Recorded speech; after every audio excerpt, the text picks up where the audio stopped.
the Thursday, September 18th edition of Barnstable Today. Hello once again, I'm Kevin Friel.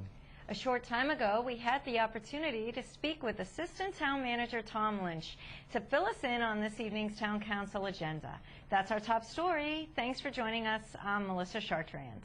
Tom, there's some old business on the docket. Can you catch us up to speed a little? Yeah, the first item that hopefully the council will be addressing is the adoption of the local comprehensive plan.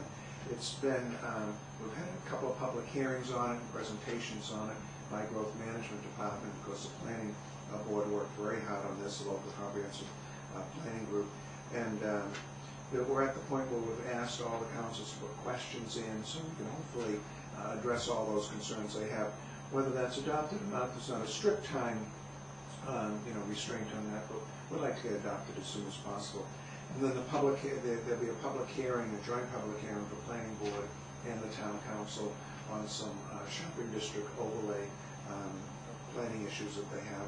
And then perhaps for adoption tonight also will be the Ruth Rusher hostel that's been up for debate over the past couple of meetings. So those are all things that I think the council may take action on tonight. There's a couple items in the new business category that's coming before the town council to be referred to a public hearing.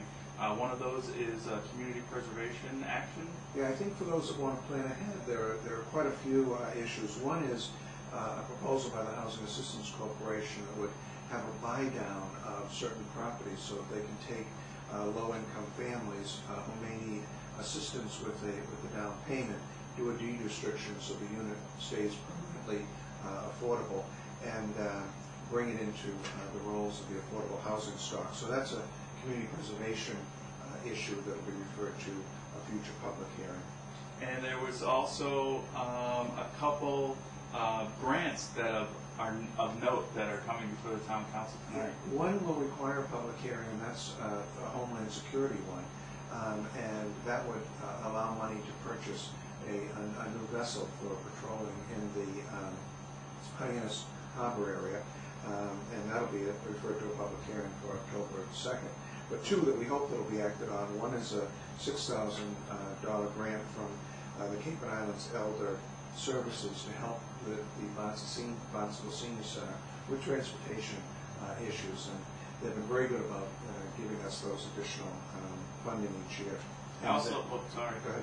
I also know that the senior center is also they're always looking for volunteers to drive those buses for them. So this is real important for them because they're always facing these. So the seniors can get to medical appointments and a variety of other options. The other thing, which I think is an interesting grant that they went after over there, is it's a $6,000 grant again from Elder Services to help give some parenting classes for grandparents. There are a lot of grandparents out there that are now interacting with their children's children, and they're actually taking care of them. And there are a lot of issues that relate to that, whether they're legal issues and school issues and others. So they've got that grant that may be acted upon tonight. Oh, thank you for joining us here today, and we welcome you every time you come on the show. Well, it's certainly going to be another interesting meeting. And we never know what's going to happen at the town council, but it's always it's available, of course, in Channel 18, and we hope people avail themselves to watch it. Great, thank you. Thank you very much, Jim. In a fine showing of emergency response and preparedness, the Hyannis Fire Department, the Barnstable Police Department with assistance from the Hyannis Harbor Master, and the Yarmouth Fire Department reacted to a serious situation at the High Line dock this morning.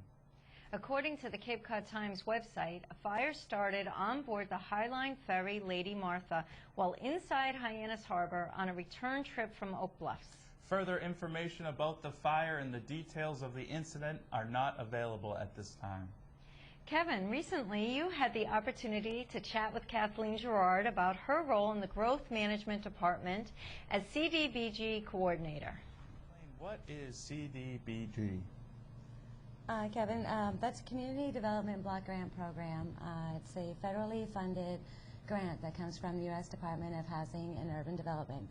And it can be used primarily to help our low and moderate income residents. So in order to assist those residents, what are the programs that have been set up that you coordinate to help those people? There's a variety of programs that we can do. They basically have to be housing and community development programs. Typically, they're affordable housing programs such as our accessory affordable apartment program. We have a rental acquisition program that we work with the Barnstable Housing Authority with to acquire properties that are deeded in perpetuity to remain affordable to our residents that are at or below 80% of our area median income. Other programs include handicap access programs for public facilities or housing facilities. We recently did a program where we retrofitted public housing 2 buildings to make them handicap accessible for 71 residents of low income. And what's in your role in the Community Development Block Grant Program? Are you actually coordinating each of those programs, or are there other staff that assist you with that? On the whole, I administer the program from start to finish, including the planning process. We have to do a 5-year consolidated plan that runs, right now we're in our one that runs from 2005 through 2009.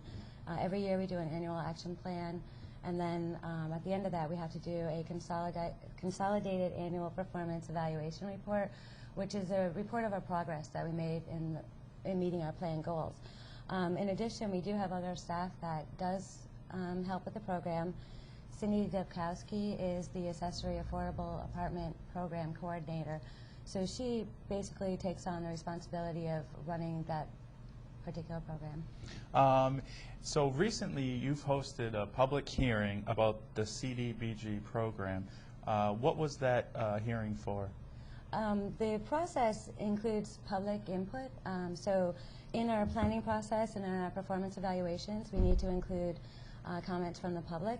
So we hold hearings twice a year, once during our action plan and once during our CAPER, which is the performance evaluation. And that's what we held our public hearing on recently, is to gather opinions from residents or agencies that help support our low and moderate income persons. So it's to gather input from the community. We are still taking public comment, and we will be doing so until September 29th at 2 p.m. And comment should be submitted in writing to me, and I'm in the Growth Management Office, 367 Main Street, Hyannis, Mass, on the 3rd floor. And if you are the program coordinator of the CDBG, is there any town committees or commissions that you work with to assist some of your programs? Yes, in addition to various service agencies in the community like the Housing Authority and Housing Assistance Corporation and many others like Community Action Committee that we work in for the planning part.